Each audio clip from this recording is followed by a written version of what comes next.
Hello guys, അപ്പോൾ ഇന്നൊരു evening വ്ലോഗാണ്. ഞങ്ങൾ ഫിസിക്സ് പാർക്കിൽ വന്നാണ് പാലക്കാട്. അപ്പോൾ കുഞ്ഞുമക്കൾക്കൊക്കെ വരാൻ പറ്റിയ നല്ലൊരു സൂപ്പർ പാർക്കാണ്. ഈവനിങ് ടൈമൊക്കെ വരണം, നല്ല രസമായിരിക്കും. ഇവിടുത്തെ വൈബ് പറഞ്ഞാൽ സൂപ്പർ വൈബാണ്. നല്ല രസമാണ്. കുഞ്ഞുകുട്ടികൾക്കൊക്കെ എന്തായാലും ഇഷ്ടപ്പെടും. മസ്റ്റായിട്ട് ഇവിടെ ഒന്ന് വിസിറ്റ് ചെയ്യണം പാലക്കാട് വരാണെങ്കിൽ. ഇതിന് എൻട്രി ഫീസ് 50 രൂപയാണ്. ഇവിടെ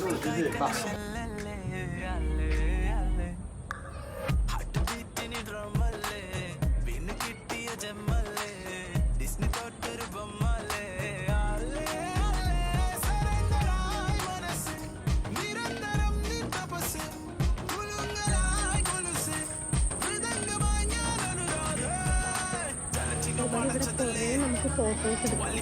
നല്ലൊരു വൈബ് പ്ലേസ് ആണ്.